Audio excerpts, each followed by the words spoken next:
يا نبي سلم ثم سلم على النبي أولي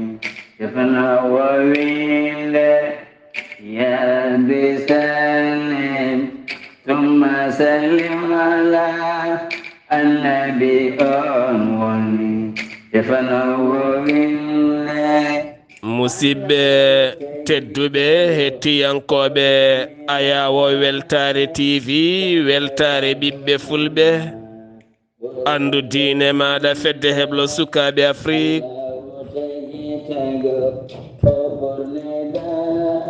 so daniri filtima ɓaleri buuɗali rumede fere feñayi windere feñjayi ɓattake bindaɗo nasande capantati mboy hitande ujunnaɗe nogas e tati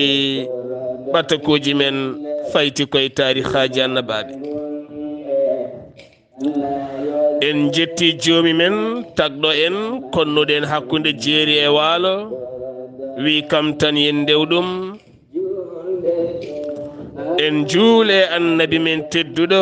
cuɓaɗo korsuɗo korsinaɗo e ɓerɗe men mo jamirɗen yen juule kala saaha en duwanima jinnaɓe men jeyɓe sababu godangal men e o duniya ɗoftoɗen ɓe en jetti en jaari anduɓe men andinɓe ɗo diine l'islam belɗo mo lumbotoɗe dow mum en juurima dendagal galleji khalifaɓe diine e khalifaɓe aada kala e nder rendoji men to goɗi on calminama on juurama on ñagama duwa wonde wonama ceerno Khalidou Abdoullahi Sy alhamdulillah Allah artiri en oɗo hen alhamisa hande tedduɗo gam jokkude yewtere men tariha baba adama hade men yettade tariha baba adama mi rokka mon docteur Djiby Sow wittiyanke safriyanke mo jomiraɗo rokki sellinde o saaha mo gonɗen docteur Djiby Sow mo ganduɗa baɗɗo wittoji mum leydi Mali ha e nokkuji goɗɗi kala docteur Djiby Sow jeyaɗo tokkidira mo base mum woni tokkidira ha to Mauritanie Nouakchott taweteɗon ko miñi ko Makka Ban docteur Djiby Sow ene safra ñabbuji cuuɗotoɗe nder ɓalli ko wayno fibron wonata koye reedu kiis neem hémorroïde gonɗo nder e jalto bowal kala asthme estomac hernie ɗojjo duumigo keeceji musoje koyɗe musoje koye musoje donkuɗo ɓesnude nonne kadi caɗele gorago e caɗele kewɗe goɗɗe kala sa jokkodire docteur Djiby Sow ene gasama yewtide makko jewte jaƴƴe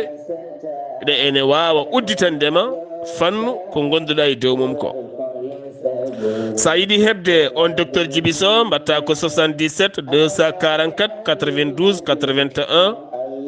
so tawi ko tongode makko WhatsApp leydi Mali 00223 70 85 72 47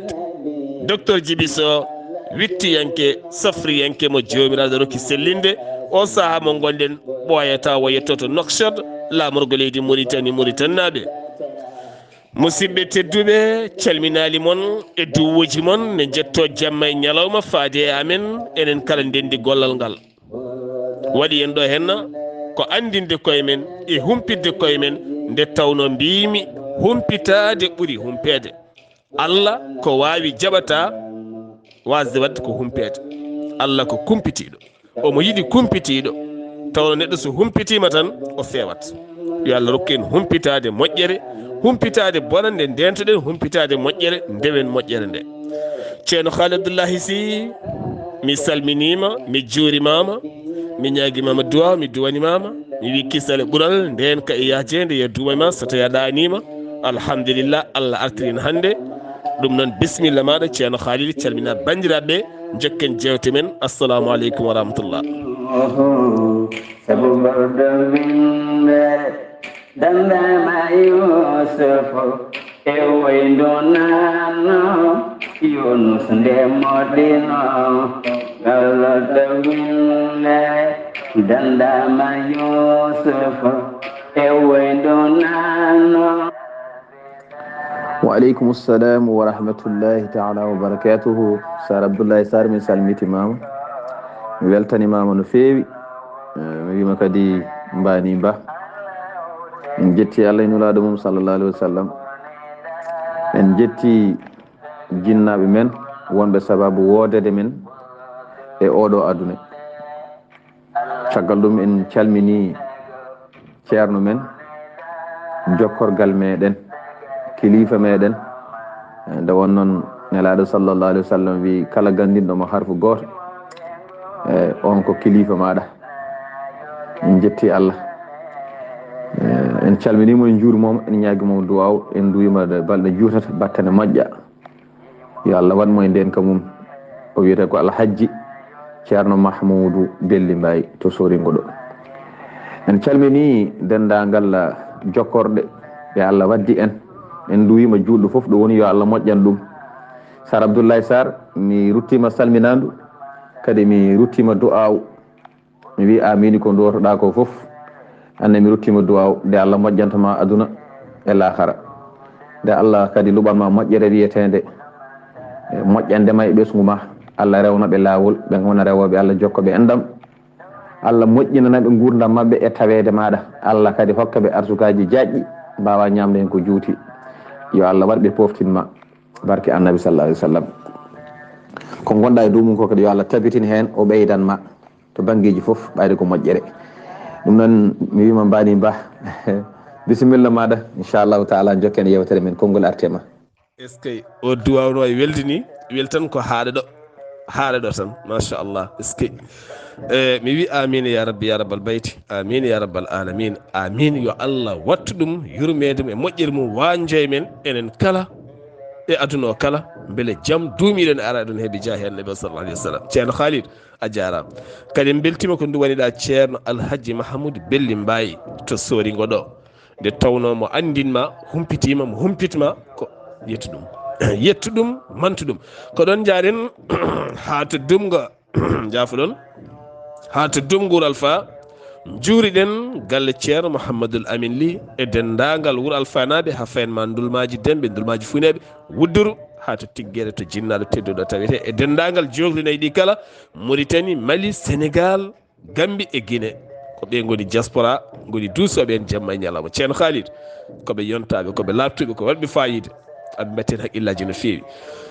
gartaten koye baba adama naati aljanna ɗon ɗacciroɗen Allah subhanahu wa taala senni malikaji aha mi honnimo e oɗo galle kono mi rentinimo. ceerno Khalid bisimilla ko ɗon jokkirten. eyyi seydi Sarr ko ɗon ɗaccirnoɗen ɗo mbiɗa joni ɗo en gardino ha baba adama naati aljanna. to baba adama naati aljanna ɗo Allah hollimo oɗo galle ko woni, Allah haalnimo foof ko woni oɗo galle. Allah subhanahu wa taala noddi malaikaji o wi yoɓe ngar ɓe ceedo aadimo waddata e adama. Allah subhanahu wa taala waddi e adama aadi o noddi malaikaji o senniɗi ɓe ceedi aadi hakkunde Allah e baba adama. aadi o wi aljanna neni mi yañanima ɗowel ma foof dur e nder aljanna, ɗowel ma foof yiilo e nder aljanna, kowel ma foof ñaam e nder aljanna, ɗowel ma foof yaɓɓu e nder aljanna. heddi noon adama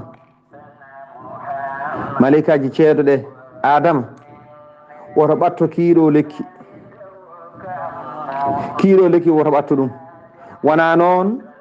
woto rew sara makki, wona noon sa dañi haaju sara makki woto ar ɗon, wona woto memki ala oto ɓattor lekki hi ñaamde, oɗo oto ɓatto lekki ki firti ko woto ñaam e lekki he, wona so dañi ɗon haaju woto ar ɗon, wona so welama memde woto mem ala ko woto ñaamki tan. leɗɗe ne keewi nder aljanna kanje fof kala hen ki belɗa ñaam kono kiiɗo lekki kam oto ɓattoroki ñaamde oto ñaam kiiɗo lekki sa ñaami kiiɗo lekki a wonat toonƴo hoore ma sa ñaami kiiɗo lekki a wonat toonƴo hoore ma woto ñaam lekki hi ñaamdema lekki hi haddemi ñaamdema lekki hi wona goɗɗum wona min no jogii ko bonnantami wona no jogii ko ustantami min Allah ala ñaamdema lekki hi rontinta ko toñange taw toñange nge ruttoto ko e ma addanimi haddema ñaamde lekki hi ko yiddema e yiɗandema e yidde moƴƴandema e yidde ko dokkeɗa ko pandina ɗum joni noon ñaamdema lekki hi ene bonna ɗeɗo gueɗe fof ɗe kalmi ko jiɗannumami ko ñaamdema lekki hi ne itta ɗum sa ñaami lekki hi a toñat toñange nge noon wona goɗɗo ko hoorema wonata a tooñi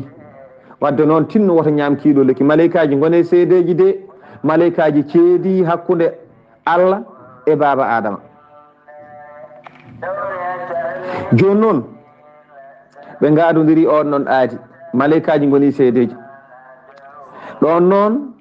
Allah ɗaldimo e maleykaji Allah yamiri maleykaji ɗi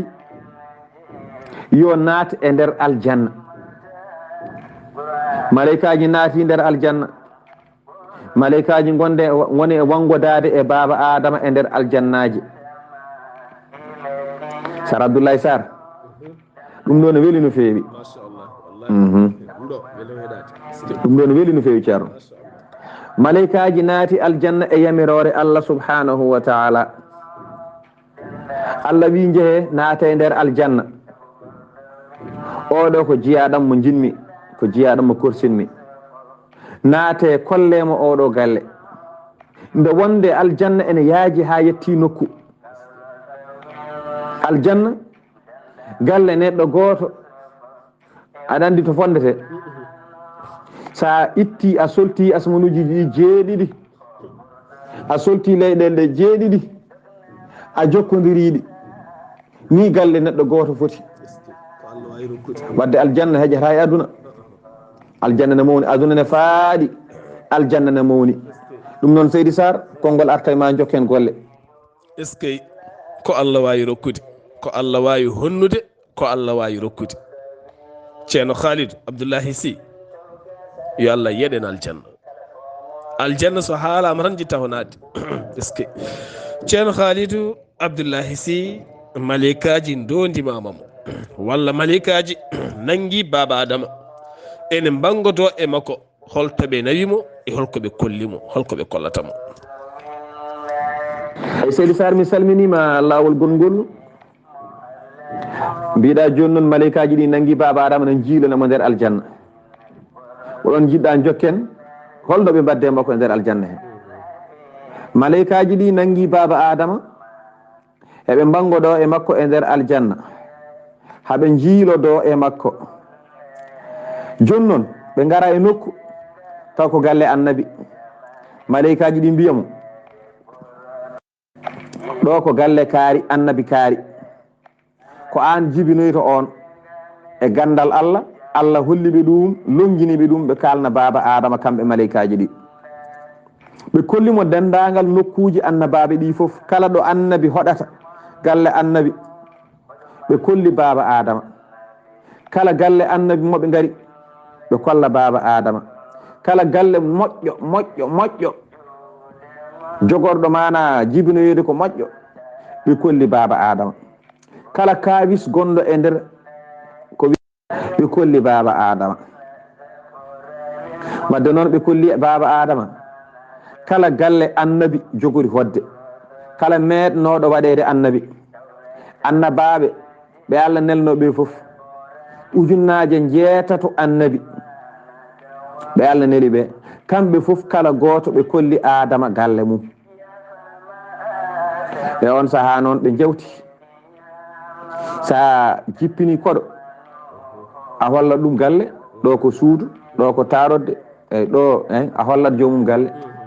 Allah yamiri noon yoɓe kollumo galle o foof nden noon ɓe gasni yiide galleji ɗi eɓe ngabba e jipporde aljannaji ɗi eɓe ngabba ɗo ɓe ngari fof ɓe ƴeewa haɓe gasna kadi ɓe ɓenna.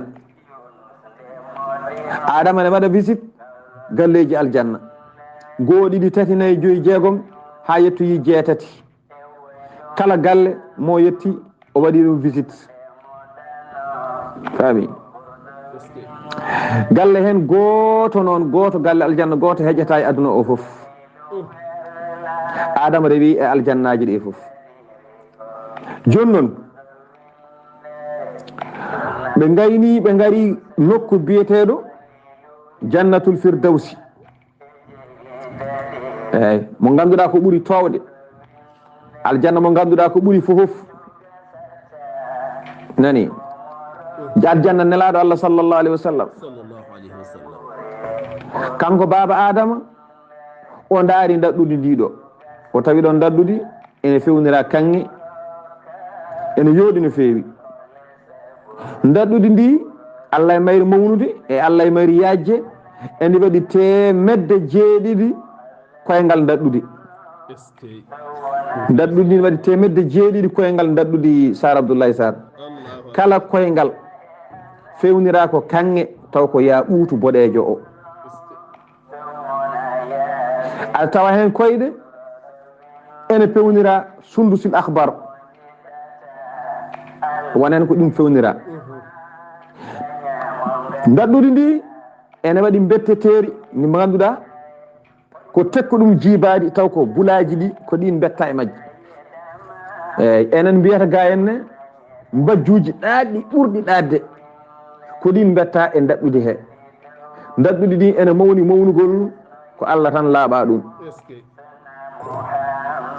joni noon ɓe gaddi baba adama hucciti e ndiɗon dadɗudi o daari dadɗudi ndi kanko baba adama ɗum noon konngol arta e ma Seydi Sar e on saaha kadi jokken golle inchallah ceerno Khalidou ɗum jirwi ɗum weeli yurminima kadi weeli nannima ɓe gaddi baba adama hay oɗo galle joɗɗo ɗe daɗɗetele joɗɗe ɓuuri 3 place ɓuuri 3 place ko Allah wawi rokkude ceerno Khalid Abdoulaye Sy ɓe gaddimo ha ɗon e oɗo galle joɗɗo beele ko ɗon ɓe jippinimo woni jippude makko walla ala ɓe ɓenninmo ɗon e holɗo ɓe mbadde makko ɗon eyyi Seydi Sar mi salminima mbiɗa ndeɓe gari ha ɗon nde beele ko ɗon ɓe jippi walla ɓe ɓennu eyyi baba adama e yumma Hawwa ndeɓe gari ɗon nde e hodduro Allah e yamirore Allah maleykaji ɗi mbiɓe ima adama ano e yumma Hawwa jippoɗe ɗo henne ko ɗo woni jippude moɗon e on saaha kamɓe ɓe jippi ɓe jooɗi e dow ndin ɗon dadɗudi ndi kalɗen joni wona ɓe jooɗima e dow dadɗudi he Sar caggal ɗum Allah yamiri yo maleykaji ɗi gaddoy ko wiyete inabuje ko eyyi ɗum ɗo ko hunde ñametede ko leɗɗe ñameteɗe wiyete ko inab joni noon ɓe jeehi ɓe gaddoyi laatima kala inab goto mo ɓe gaddi sa joƴƴini ɗum ɗo ene yarane jamma e ñalawma ɓe gaddoy inabuji ɗe ɓe dokki baba adama en e yumma Hawwa sa joƴƴini ɗo inab goto saɗa yaara koyde inabo to tuggeto haaɗi aɗa wawi yaade jamma e ñalawma tawa gaynani inabo baba adama e yumma Hawwa ñaami e inabuji he ɓe kebbini hen deedi ɓe gasni ɓe jeehi ɓe jaroyi e weendu aljanna ɓe jeehi ɓe jaroyi e weendu aljanna ɗum ɗo ko dokkal Allah mawgal ceerno Abdoullahi joni noon ɓe pewnanama ɗon suudu yondu andi en kaalin ɗum hanki suudu fewnira ko kanŋe biyeteɗo lu'lu e kanŋe goɗo biyeteɗo zabari jaddi ko ɗum fewnira suudu ndu foltira suudu ndu caggal sa weddimi guitama tan ko kanŋe jeyata nder to wetta bettateri ndi kalɗen joni ndi mbajjuji ɗaɗɗi ha maayi ko ɗin beeli lelade ɗin ɓuuri e poos welde lelade joni noon baba adama so tawi sohli yumma Hawwa o yiɗi yettade yumma Hawwa e bawɗe Allah o natata ko e ndun ɗon suudu o ɓooro o nodda yumma Hawwa tawamo toon machallah alhamdulillah en jetti Allah en kaali hecci hanki ɓeeɗo ko mabɓe ko a haalat aɗa daña baraji jiida e neɗɗo jangtoroɗo bamum wona gueɗe oɗo ko jinnaɗo kono ko makko ka suusa wiide bamma ko kanko a wiyatmo noon a feletaki kadi daña baraji machallah en jettiri ɗum Allah no feewi yumma Hawwa e baba adama nene aɗa jalna haɓene nder aljanna jaafoɗon eɓe ñaama ñamanteri aljanna eɓe jara ndiyam aljanna eɓe jara sangara aljanna eɓe jara juumiri aljanna eɓe jara ɗira ɗam aljanna ko ɗi calli nayyi goni nder aljanna ay baba adama so yari sangara aljanna o daña weltare o daña coftal kono noon hakkille yahata kelu hoore arata e jaram sangara ala ɗum ala e jaram sangara ɗum ko e jaram sangara gonɗam e aduna ɗam kono wona e jaram sangara ɗam ganduɗa woni ko nder aljanna e hodduroje Allah ɓe goni e ɗam gurnam kanko yummen Hawwa e baba adama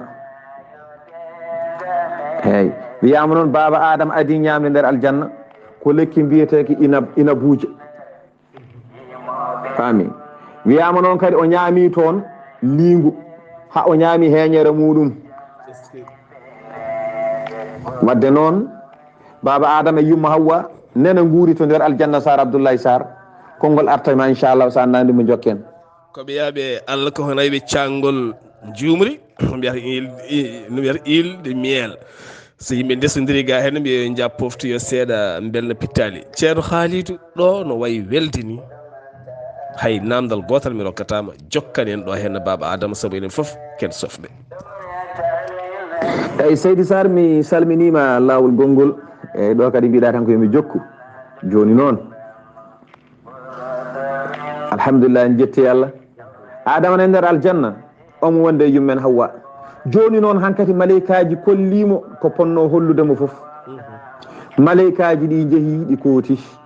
e nokkuji majji to ɗi ndewatno Allah e yamirore Allah adama heddima e nder aljanna kañum e yummen Hawwa joni noon adama ene wango aljanna ene yiilo e aljanna joni noon so tawi adama ari ha e sara lekki ki Allah winomo kiiɗo lekki mi yiiɗa ɓattoɗaki wona ko noon Allah winomo woto ɓatto kiiɗo lekki noon e hoddiro Allah adama so ne yiilo e aljanna omo wango so ari haw ɓattima kiin lekki tan so ɓamti guite makko tan so daari o yi lekki hi tan o doga kanko baba adama o doga o woɗɗito sabi aadimo waddi hakkude makko e Allah subhanahu wa taala Allah wino mboto ɓatta kiiɗo lekki woto ñamki wadde noon ɗo wangotoɗo so ari haw ɓattima lekki hi tan o ɓamti guite makko tan guite makko pawima e lekki he kanko baba adama tan o gidda o doga lekki hi ha woɗɗoya o fuɗɗo dartade taw o dognimo noon ko Allah winomo oto ɓatto kiiɗo lekki hankadi kalɗomo yaha wona kanki sa nani woto ɓatto kiiɗo lekki tan eyyi sikkete ko kanki gooti tan woni ɗon lekki kiiɗo ala wona kanki gooti Allah haɗimo kiiɗo lekki e kala waaki ni kono wona kin lekki gooti woni ɗon lekki kiiɗon ki Allah haɗimo ki wona lekki gooti kono noon aɗa keeɓi ko hinɗatu ki wiyete kono noon wona lekki gooti kono kala lekki kiiɗo to jiiɗaki e aljanna kala to mbawɗa yiidaki e aljanna he woto ñamki kala to mbawɗa yiide kiiɗo lekki e aljanna he woto ñamki haki mantini no fewi ala mo ki nandi e leɗɗe aljanna lekki ki Allah hanno baba adama ki ala mo ki nandi e nder aljanna to bange berem lefi e gonka so ɗum ɓenni lekki ki Allah hanno baba adama ki ala mo ki foti towde leɗɗe aljanna fof kanki ɓuuri towde kadi eki mantini no fewi sa nani o wi sa ari baba adama sini yilo so ari ha ɓattima lekki o giddat sinno joni koki goti ki wonno e nder aljanna o wandi toki heedi o wasat yaade toon tan kono noon kanko o woni ko yirlade aljanna o yahat banggue goɗɗo omo yirlo o woppiki ga taw to yirloto to o tintamo yaha somo turi haw so ɓamti guir tan o yiya kadi o yiya lekki hono makki ay o gidda ɗum woni ko giddata ko kono sinno o nokku goto o nattat giddude sibi o andi toki heedi o natta yaade tan aljanna ne yaaji o yaha banggue goɗɗo kono ko no yilorto woni saaha foof o yiya lekki hi kadi o gidda wonno wona nokku goto ki woni kanki lekki ki eki sari e aljanna joni noon ki ota ñaami makki ɗo mbawɗa yiideki foof e nder aljanna ɗum waɗi wona nokkuji o andi e kin ɗon o rentima wona nokkuji o suwa andu somo yiilo tan o tinta tan haw fuggo e makki o gidda o doga o woɗɗo lekki ki ko ɗum ɗo ko ni way Seydi Sar ko ni baba adama wuurdi nder aljanna o yiɗi siinude yamirore Allah nde so ɓattimi lekki waki noon tan o dogat joni noon o mana nder aljanna wonde yumma Hawwa saaha fo omo fotte kiiɗo lekki omo doge kiiɗo lekki kanko baba adama Seydi Sar konngol artema gartira namdal on saaha jokken golle est ce que ko woni Allah hulɓini ko Allah moƴƴi ko Allah hulɓini kala mo hulani Allah woofi Allah de gofol mangol ceerno Khalid Allah no tagiri baba adama ni no teddiniri baba adama ni waɗi baba adama e aljanna so boylama e aljanna tan woni so accama e aljanna tan kanko e nene Hawwa ala ko ɓe ndentina kulol wodata kono neɗɗo alay sago daña ko huuli neɗɗo so ala ko huuli moƴƴani neɗɗo alay sago daña ko huuli hay ga e nder aduna men he galleji men ɗi neɗɗo alay sago huula o sa gorko sa debbo sa suka sa moɗo alay sago kula o goto e galle he sa hulani moƴƴani koko belɗa mbaɗata adama no way nemade aljanna ni foof wonko huule aljanna he ko huuli ko omo doga allahu akbar ceerno Khalid Abdoullahi Sy kiiɗo hen lekki wiyeteki hinɗatu holi kanki sifono min holi kiiɗo hen lekki eyyi Seydi Sar mi salminima e namdal ma bangal fayida kadi mbiɗa kiiɗo lekki kam kanki hol sifa makki holno ki way haysino ko seeɗa oɗon jiiɗi andude hen Seydi Sar lekki kiiɗo koki hawni ko no fewi ki jiiɗa ki alay sago ki waɗat jarabuya tan fodde no ki wayni Seydi Sar kiiɗo lekki kala lekki wonki nder aljanna ko kanki ɓuuri mawnude kala lekki wonki e nder aljanna ko kiiɗo lekki ɓuuri mawnude ɗum ko goo lekki kiiɗo eki waɗi butali juɗɗi kala wutandu ene waɗi gabbe kewɗe kala abbere foti koye hoore mbam puccu lekki ki eki waɗi butali kewɗi wutandu fof ne waɗi gabbe kewɗe kala wutandu abbere wotere fof foti ko e hoore mbam puccu nani so ɗum ɓenni lekki ki kanki ɓuuri welde e juumiri saɗa ñaamaki aɗa andi ko wiyete juumiri ko kay Seydi Sar kiiɗo lekki ɓuuri welde e juumiri ki lekki ko belki so ɗum ɓenni kadi gueɗel gonguel lekki ki kanki ɓuuri ranwude e kosam eyyi kiiɗo lekki kanki ɓuuri ranwude e kosam ki lekki ɓuuri kosam ranwude jonno ko ni lekki way Seydi Sar a wino ɗon jiiɗi addude hunde lekki he eyyi ko ni ki way nden noon Iblisa andi Adama naati aljanna kuɗaɗo Allah o Iblisa o andi Adama naati aljanna kañum e Hawwa omo andi ɗum so ɗum ɓenni kadi kanko Iblisa o andi Adama koko haɗa ñamde kiiɗo lekki kanko Iblisa o andi Adama naati aljanna kañum e Hawwa kadi omo humpiti omo andi koɓe haɗaɓe ñamde kiiɗo lekki kanko Iblisa Iblisa noon omono boowal aljanna adama nen nder aljanna iblisa joni gila Allah wimo nde wonnon nde Allah wi yo sujjan baba adama o sali Allah rimo e aljanna ko nder aljanna wonno on saha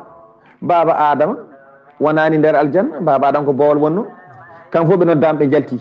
kanko o yalti aljanna o wiyama sujjanno o salima o wiyama joni yalta e aljanna eggu fa leydi baba adama an naɗa aljanna ngabbu adama ngabbi ɗo Allah wi iblisa jippo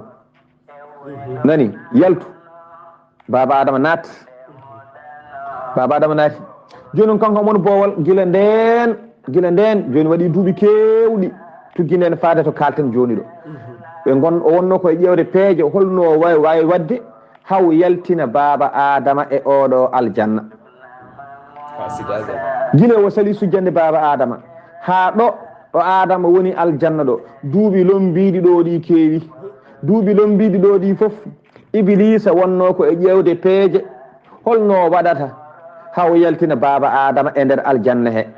kañum e Hawwa sibi ko baba adama woni sababu yaltudemo aljanna kanko ne o ƴeewa yoftade holno watta haw yaltina adama e oɗo aljanna oɗo nemano e mawnude ni on wona sababu o yalta o woppiri ɗum noon ala kanko o wawa ɗum ɗum noon Seydi Sarr konngol artayma inchallah jokken golle eskey hasidagal moƴƴani yo Allah dandene bone hasidagal kala ko wonno toon nani ga hen hande Allah ngabbina martaba maɗa haside daroɗa wiya koma jippoɗa wiya tan koma jippoɗa heddoni ñukkido e kala banggueji kala sehil ma kala jaadiɗoma o rewaɗa omo nannayi mum hunde seeɗa beele wooda ko heeɓi e ma walla wooda no bonnirma yo Allah dandene bone haside ceerno Khalid Abdoullahi Sy oɗo henno Iblis gaño baba adama Allah haalni en ɗum e qur'ana wi ko gaño bamon adama ndentoɗemo oɗo Iblis gaño baba adama jippinaɗo adama ngabbina o mona yiilo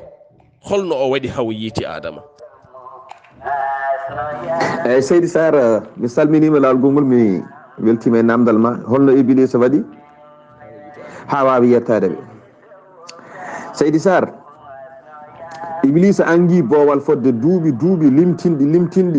limtinɗi omo ronki yettade joni noon Iblis hankkadi ala ko woni yidde mum so wona yo won sababu baba adama en ñaama kiiɗo lekki beele ne jalta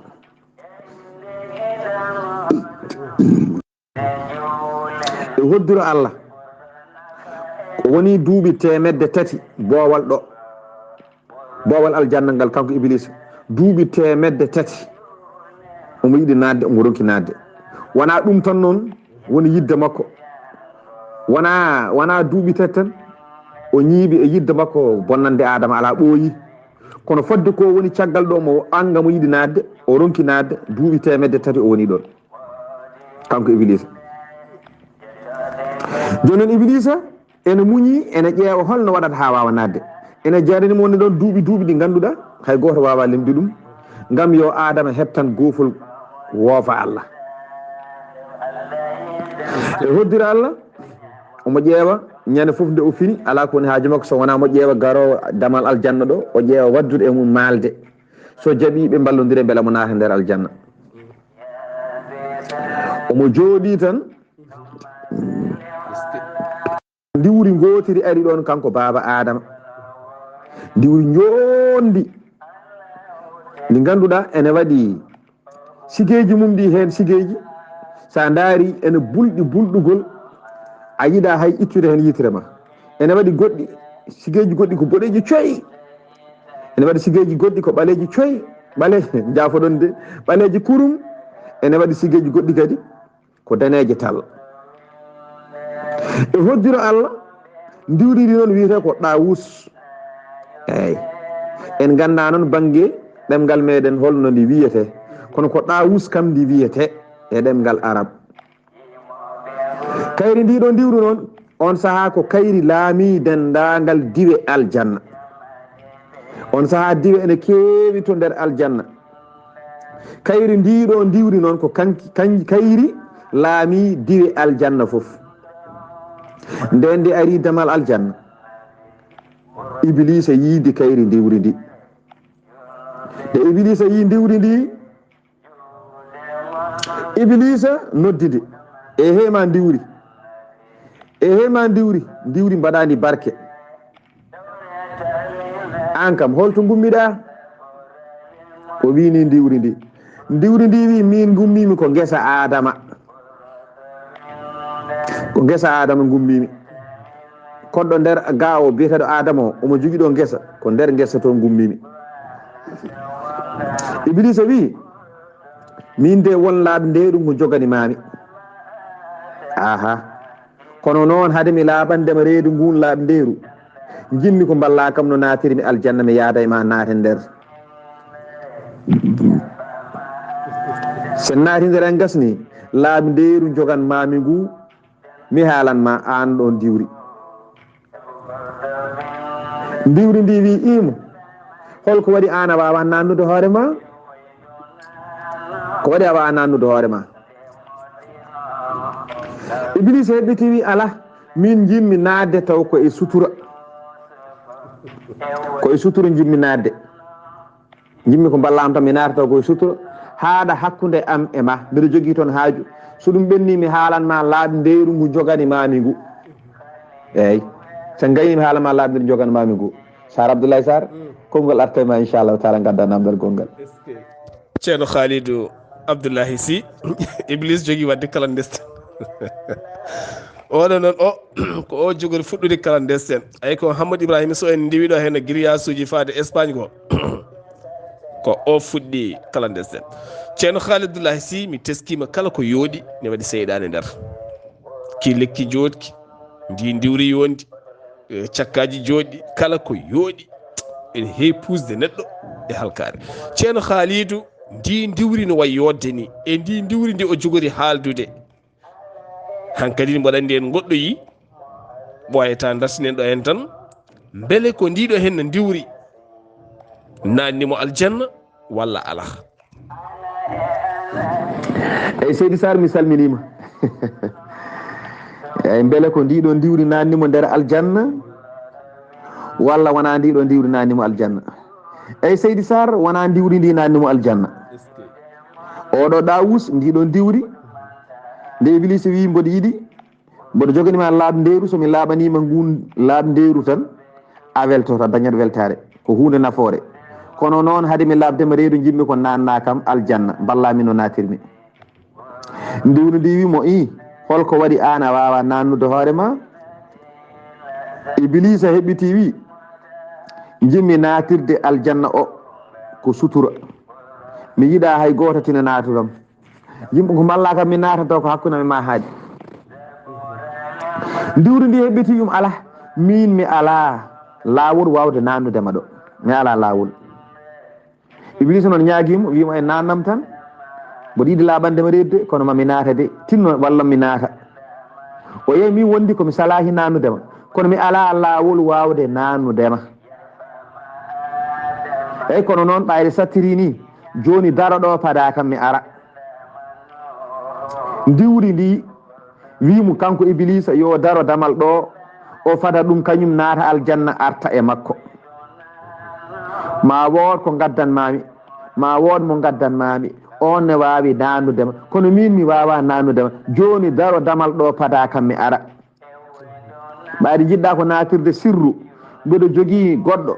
ene wawi on somi addi ɗum ene wawi nannudema tawa ko goto sinani kono min o mo jiiɗa mi wawa ɗum mi wawama ko kalɗa ko ma wood mo gaddanmami noon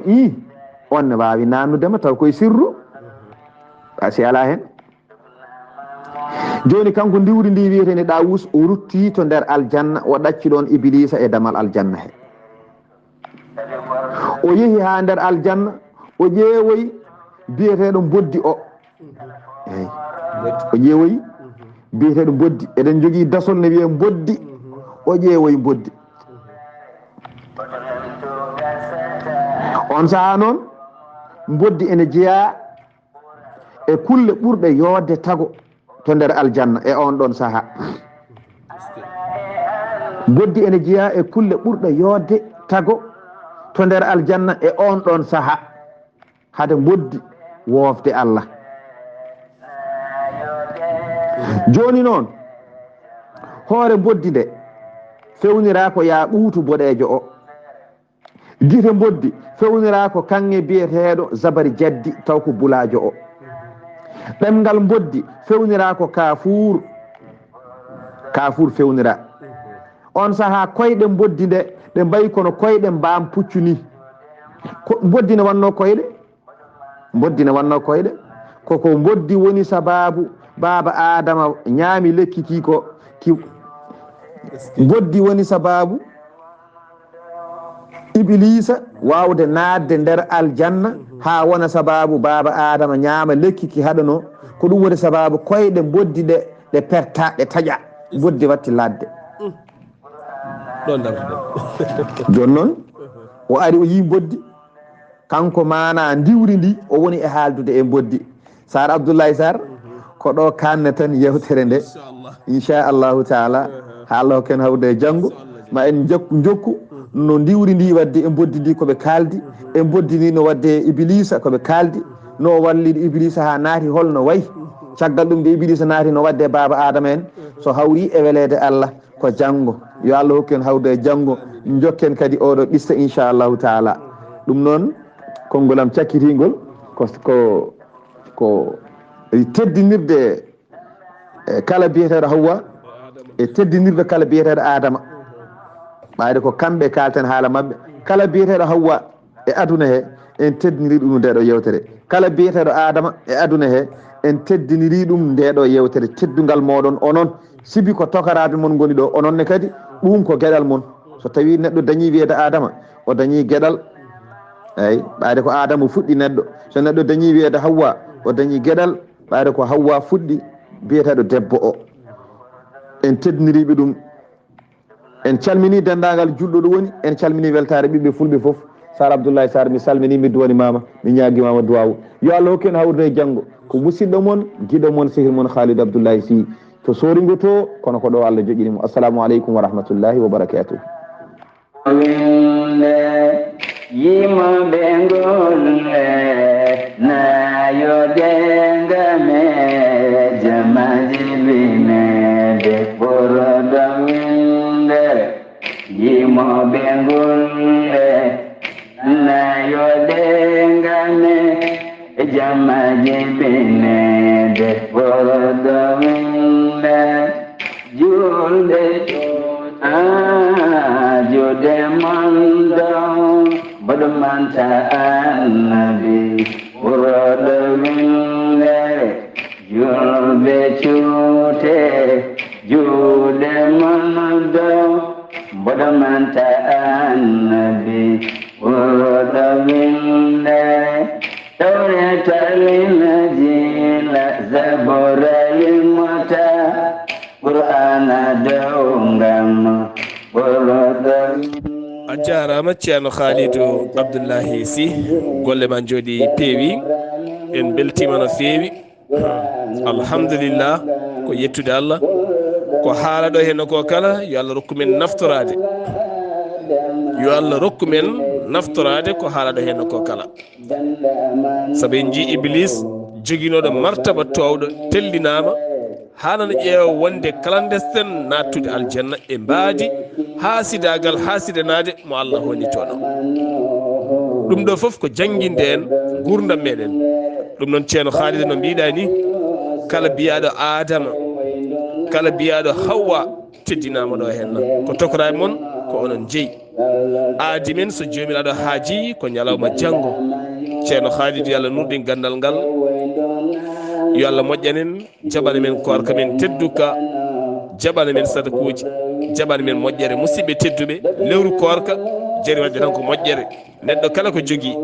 yo yed hen bandum yo yed hen goɗɗo ɗum waɗen gartam paatuɗam e ma faade aljanna inchallah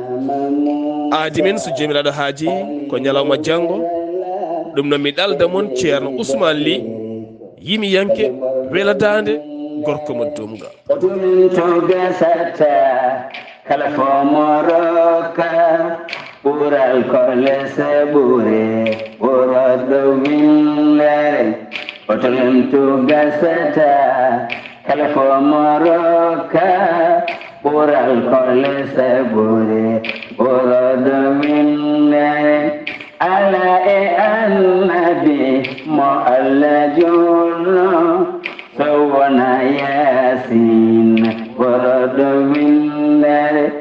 ala e annabi mo Allah julno